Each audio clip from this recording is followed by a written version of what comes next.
할렐루야. 새벽 기도회에 나오신 사랑하는 성도님들을 주님의 이름으로 축복합니다. 이 시간 샘물의 기도로 새벽 기도회를 시작하도록 하겠습니다. 마음 모아 샘물의 기도를 하나님께 드리겠습니다. 먼저 우리의 믿음을 고백합니다. 예수님은 우리의 주인이 되십니다. 주인 되신 예수님 앞에서 겸손한 마음을 허락하시고 나의 뜻보다 주님의 뜻을 따르는 선한 청지기가 되게 하소서. 교회와 예배를 위해 기도합니다. 우리 샘물교회가 교회다운 교회, 기도하는 교회가 되게 하소서. 온 교회가 예배의 영광과 회복의 기쁨을 누리게 하시고 세상 가운데 주님의 사랑을 흘려보내는 샘물이 되게 하소서. 주께서 친히 임재하셔서 샘물의 주인이 되어 주소서. 목장을 위해 기도합니다. 선한 목자 되신 예수님, 샘물의 목장을 푸른 풀밭으로 쉴만한 물가로 인도하여 주소서. 목자를 세우셨으니 감당할 만한 힘과 지혜를 주시고 섬김 가운데 부족함이 없도록 모든 필요를 채워 주소서. 목장 모임을 통해 주님의 사랑을 깊이 체험하고 더욱 성숙한 신앙인이 되게 하소서. 다음 세대를 위해 기도합니다. 샘물의 다음 세대들이 믿음 가운데 서게 하소서. 여호와를 경외하게 하시고 하나님과 사람에게 더욱 사랑받는 자녀들이 되게 하소서. 이 세대를 본받지 않고 하나님께서 기뻐하시는 것이 무엇인지 분별할 줄 알게 하소서. 샘물의 다음 세대가 주님의 기쁨이 되게 하소서. 선교사님들을 위해 기도합니다. 복음의 최전선에서 수고하시는 선교사님들과 그 가정을 주께서 보호하여 주소서. 영적으로 메마르지 않도록 성령으로 충만케 하시고 때를 따라 돕는 은혜를 누리는 기쁨도 허락하소서. 언제 어디서나 충성된 주님의 종이 되게 하소서. 나라를 위해 기도합니다. 온 세상의 주관자 되시는 하나님, 우리나라를 보호하여 주소서. 국민들을 바이러스의 위협으로부터 지켜주시고 경제적인 상황이 안정되게 하소서. 이 땅에 하나님의 공의가 흐르고 샬롬의 온기가 넘치게 하소서. 여호와의 영광을 인정하는 나라가 되게 하소서. 샘물 성도들을 위해 기도합니다. 오늘도 주님과 동행하는 형통한 하루가 되게 하소서. 우리 삶의 형편을 살펴주시고 자녀의 발걸음도 인도하여 주소서. 하나님과의 사귐이 있는 하루가 되게 하소서. 자비로우신 예수님의 이름으로 기도합니다. 아멘. 오늘 함께 나눌 말씀은 예레미야 3장 11절에서 18절까지 읽겠습니다. 여호와께서 내게 이르시되 배역한 이스라엘은 반역한 유다보다 자신이 더 의로움이 나타났나니 너는 가서 북을 향하여 이 말을 선포하여 이르라. 여호와께서 이르시되 배역한 이스라엘아 돌아오라. 나의 노한 얼굴을 너희에게로 향하지 아니하리라. 나는 긍휼이 있는 자라. 너를 한없이 품지 아니하느니라. 여호와의 말씀이니라. 너는 오직 내 죄를 자복하라. 이는 내 하나님 여호와를 배반하고 내 길로 달려 이방인들에게로 나아가 모든 푸른 나무 아래로 가서 내 목소리를 듣지 아니하였음이라. 여호와의 말씀이니라. 여호와의 말씀이니라. 배역한 자식들아 돌아오라. 나는 너희 남편임이라. 내가 너희를 성읍에서 하나와 족속 중에서 둘을 택하여 너를 시온으로 데려오겠고 내가 또 내 마음에 합한 목자들을 너희에게 주리니 그들이 지식과 명철로 너희를 양육하리라. 여호와의 말씀이니라. 너희가 이 땅에서 번성하여 많아질 때에는 사람들이 여호와의 언약궤를 다시는 말하지 아니할 것이요 생각하지 아니할 것이요 기억하지 아니할 것이요 찾지 아니할 것이요 다시는 만들지 아니할 것이며 그때에 예루살렘이 그들에게 여호와의 보좌라 일컬음이 되며 모든 백성이 그리로 모이리니 곧 여호와의 이름으로 말미암아 예루살렘에 모이고 다시는 그들의 악한 마음의 완악한 대로 그들이 행하지 아니할 것이며 그때에 유다 족속이 이스라엘 족속과 동행하여 북에서부터 나와서 내가 너희 조상들에게 기업으로 준 땅에 그들이 함께 이르리라. 아멘. 이 시간 참된 회개라는 제목으로 하나님 말씀 나누도록 하겠습니다. 성도 여러분, 진실은 통한다는 말이 있습니다. 그런데 진실은 사람뿐만 아니라 하나님께도 통하는 것 같습니다. 특히 진심이 들어간 회개는 하나님의 마음을 움직입니다. 사실 하나님은 진심이 담긴 참된 회개를 기뻐하시는데 그 이유가 있습니다.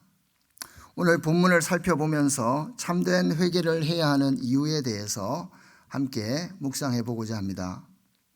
우리가 참된 회개를 해야 하는 첫 번째 이유는 우리가 죄인이기 때문입니다. 11절 말씀을 보시면 여호와께서 내게 이르시되 배역한 이스라엘은 반역한 유다보다 자신이 더 의로움이 나타났나니 이렇게 말씀합니다. 이스라엘은 하나님 앞에서 배역했습니다. 그리고 유다는 반역했다고 말씀하고 있습니다. 그런데 이스라엘이 유다보다 조금 더 의로움이 나타났다 이렇게 말하고 있죠. 이스라엘은 우상 숭배로 인해서 하나님의 심판을 받아 이미 멸망을 당했습니다. 그런데 하나님께서는 오히려 멸망당한 북이스라엘이 유다보다 조금 낫다라고 말씀합니다. 이게 어떤 의미일까요? 당시 유다는 북이스라엘보다 하나님께 더 많은 것을 받았습니다. 그들은 성전과 율법을 받았고 또 그들에게는 제사장들도 있었습니다. 이렇게 더 큰 은혜를 누렸고 더 좋은 것을 받은 유다는 누구보다 죄에서 떠나야 했습니다. 하지만 그들은 그렇게 하지 않았던 겁니다. 그래서 유다가 죄에 대한 책임이 더 중하다라고 하나님은 말씀하고 계시는 겁니다. 그렇다고 해서 북이스라엘이 의롭다는 말은 아닙니다. 결론은 둘 다 지은 죄가 크다라는 뜻입니다. 이스라엘의 배역과 유다의 반역이 모두 하나님 앞에 죄인 것처럼 오늘 우리가 하나님의 말씀을 알지만 고의적으로 말씀대로 살지 않는 것이 곧 배역과 같고 그리고 말과 행동이 다르고 겉과 속이 다른 신앙을 우리가 계속 한다면 이것이 곧 반역, 이 반역과 다를 바 없는 그런 죄라는 것입니다. 우리 중에 이러한 모습에서 예외가 되는 분들이 계십니까? 아마 없을 것입니다. 시편 51편에서 이렇게 말합니다. 무릇 나는 내 죄과를 아오니 내 죄가 항상 내 앞에 있나이다. 여러분, 아무리 죄에서 멀리 도망하려고 하지만 그리고 아무리 생각하지 않으려고 해도 나의 죄가 항상 내 앞에서 떠나지 않는다라고 시인은 지금 탄식하고 있습니다. 창세기 4장 7절에서 하나님께서 살인한 가인에게 죄가 너를 원하나라고 말씀하셨는데요. 이 원어의 의미는 죄가 너를 향하여 길을 쓰고 달려들려고 한다 이런 의미입니다. 죄가 길을 쓰고 달려든다는 겁니다. 이 표현처럼 죄는 항상 우리 앞에 있습니다. 그리고 믿는 자를 넘어지게 하려고 안간힘을 씁니다. 하루는 저의 아들이 울상이 되어서 저에게 왔습니다. 아버지, 제가 죄를 지었습니다. 제가 원하지도 않는데 바보, 멍충이 이런 말들이 머릿속에 떠오릅니다.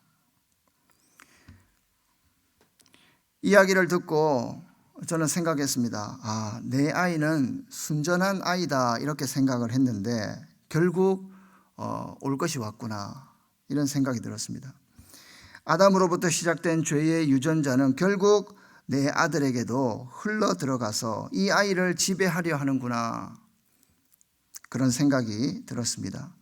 이날 저는 평소와 달리 진지하게 아들과 죄에 대해서 이야기를 나누었습니다. 우리는 이미 경험했습니다.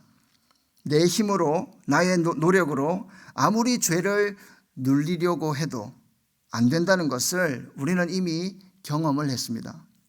왜 그렇습니까? 저와 여러분들은 죄인이기 때문입니다.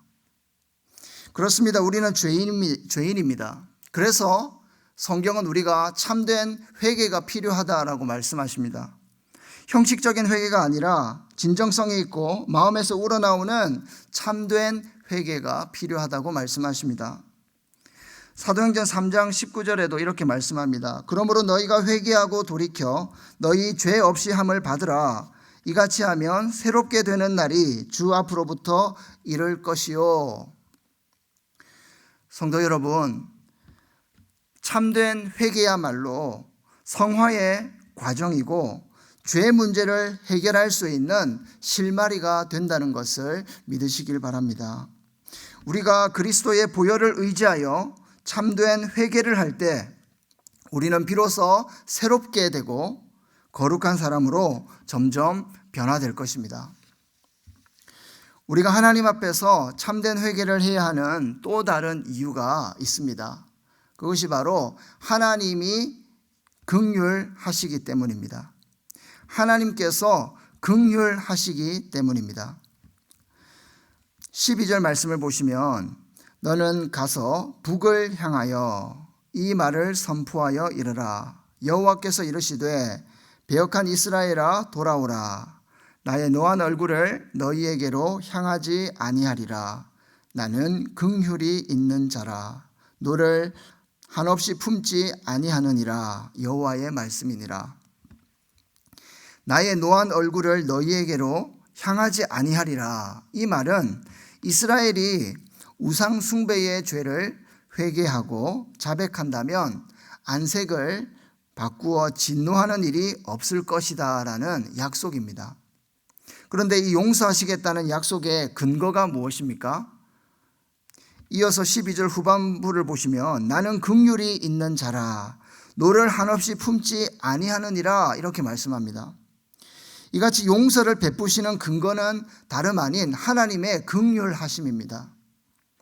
하나님의 긍휼하심 때문에 우리가 용서를 받을 수가 있는 겁니다. 그런데 여기서 사용된 긍휼은 우리가 일반적으로 알고 있는 컴패션이 아닙니다. 동정이나 연민이 아니라 여기서는 로열입니다. 로열. 원어로는 하시드인데 그 뜻이 자비와 신실함이라는 뜻입니다. 자비와 신실함. 우리 하나님은 자비로우시며 신실하신 분이십니다. 우리가 죄를 범해서 주님을 떠날 때에도 하나님의 약속을 신실하게 지키시는 분이라는 겁니다. 그래서 우리가 다시 회개하고 돌아간다면 하나님은 변함없는 사랑으로 품어주시겠다는 겁니다. 사람은 변덕이 심합니다. 감정을 따라 또 상황 따라 이랬다 저랬다 움직입니다. 그러나 우리 하나님은 변덕쟁이가 아닙니다. 한결같은 분이세요. 신실하신 분이십니다. 그래서 진심으로 회개하는 자에게 긍휼을 베푸시겠다 약속하고 있습니다. 이사야 49장 15절은 이렇게 말씀합니다. 여인이 어찌 그 젖먹는 자식을 잊겠으며 자기 태에서 난 아들을 긍휼히 여기지 않겠느냐. 그들은 혹시 잊을지라도 나는 너를 잊지 아니할 것이라. 자식은 부모를 잊어버려도 부모는 자식을 잊지 않듯이 우리 하나님은 신실한 사랑, 변함없는 사랑으로 우리를 잊지 않으시는 분이십니다. 사랑하는 성도님 여러분, 혹시 죄를 지으셨습니까? 아니면 죄에 둔감해져 있지는 않으십니까?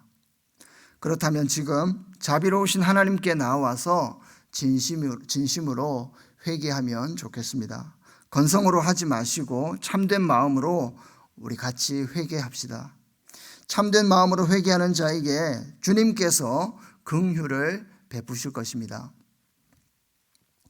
참된 회개를 해야 하는 세 번째 이유는 참된 회개는 축복의 통로이기 때문입니다. 축복의 통로가 바로 참된 회개를 통해서 우리에게 주어집니다. 오늘 말씀에서 참되게 회개하는 자에게 하나님은 남편이 되어주시고 목자들을 보내주셔서 양육하시겠다라고 말씀하십니다. 14절을 보시면 여호와의 말씀이니라 배역한 자식들아 돌아오라 나는 너희 남편임이라 내가 너희를 성읍에서 하나와 족속 중에서 둘을 택하여 너희를 시온으로 데려오겠고 배역한 자식들아 돌아오라 나는 너희의 남편이다 이렇게 말씀하시는데요. 여기서 남편이다로 사용된 히브리어 동사 원형은 바알입니다. 바알. 여러분 많이 들어보셨지 않습니까? 가나안의 대표적인 우상 바알 신의 이름도 이 단어를 사용합니다. 그래서 바알 신의 뜻도 주인 혹은 남편이라는 겁니다. 하나님께서 굳이 나는 너희의 주인이다, 너희의 남편이다 이렇게 표현하는 이유가 뭘까요? 역사적으로 이스라엘은 참된 남편이신 하나님을 버리고 바알을 남편으로 삼았던 그런 백성들이었습니다. 그들은 바알이 여성에게 씨를 뿌려서 자녀를 출산하게 한다고 믿었고 땅에 비를 내려서 풍성한 수확을 준다고 믿었습니다. 이스라엘은 하나님과 맺은 결혼 관계를 망각하고 바알을 남편과 주인으로 추앙하고 만 것입니다. 그래서 하나님께서는 다시 선언하십니다. 회개하고 돌아오라. 내가 너희의 남편이 될 것이다. 그런데요, 아무에게나 내가 너희의 주인이 되고 남편이 되겠다는 말씀이 아닙니다. 바로 죄에서 돌이킨 자, 참된 회개의 자리로 나아가는 자, 바로 그 사람에게 남편이 되시고 참된 주인이 되신다고 우리 주님은 말씀하십니다. 이렇게 우리가 다시 회개하면 하나님이 우리의 주인이 되어 주셔서 우리를 먹이시고 우리를 지켜주신다고 말씀하시는 겁니다. 이어서 15절에서도 축복의 말씀을 주시고 있습니다. 내가 또 내 마음에 합한 목자들을 너희에게 주리니 그들이 지식과 명철로 너희를 양육하리라. 여기서 목자들은 하나님께서 보내신 영적 지도자들을 가리킵니다. 실제로 포로 귀환에서 지도자 역할을 담당했던 스룹바벨이나 대제사장 여호수아 그리고 학사 에스라와 느헤미야 같은 그런 영적 지도자들을 하나님께서 세우시고 그들에게 붙여주셨습니다. 그러니까 참된 회개로 끝까지 남은 자들을 하나님께서 버려두시지 아니하시고 이렇게 영적 지도자들을 보내어서 친히 먹이시고 돌봐주신다는 겁니다. 그런데 이러한 목자들은 우리의 영원한 목자장이 되시는 예수님을 미리 보여주는 예표로도 볼 수 있기 때문에 목자장 예수님의 영원한 돌봄으로 우리가 이 본문을 이해할 수도 있습니다. 이와 같이 참되게 회개하는 자는 하나님의 자녀가 되고 하나님의 보살핌을 받게 됩니다. 이 얼마나 큰 축복입니까? 그래서 참된 회개는 축복의 통로가 된다는 말씀입니다. 사도행전 2장 38절에서 이렇게 말씀합니다. 너희가 회개하여 각각 예수 그리스도의 이름으로 세례를 받고 죄 사함을 받으라. 그리하면 성령의 선물을 받을 것이다. 이렇게 약속하십니다. 참으로 회개하는 자에게는 주인을 만나는 축복과 돌봄을 받는 축복을 넘어서 성령의 선물, 이 성령의 선물까지 받는 이 축복을 누리게 되는 것입니다. 그러므로 사랑하는 성도님 여러분, 참으로 회개하는 자가 됩시다. 하나님께서 놀라운 축복을 회개하는 자에게 주실 것입니다. 오늘 본문을 통해서 우리는 하나님의 음성을 들을 수 있습니다. 그 음성은 건성으로 형식적으로 회개하지 말고 참되게 회개하라는 주님의 음성이십니다. 우리가 참된 회개의 자리로 나아가야 할 이유가 무엇입니까? 그 이유는 우리가 바로 죄인이기 때문입니다. 그리고 하나님의 긍휼을 하시기 때문입니다. 또한 참된 회개야말로 축복의 통로이기 때문입니다. 사랑하는 샘물 성도 여러분, 그리스도의 십자가 보혈을 믿음으로 우리는 죄에서 구원받았습니다. 죄에서 해방되었습니다. 그렇다고 해서 회개할 필요가 없는 것일까요? 그렇지 않습니다. 참된 회개야말로 예수님을 닮아가는 성화에서 꼭 필요한 것입니다. 날마다 참된 회개의 자리로 나아가셔서 하나님의 자비하심과 하나님의 축복을 누리시는 우리 사랑하는 샘물 성도님들 되시기를 주님의 이름으로 축원드립니다. 아멘.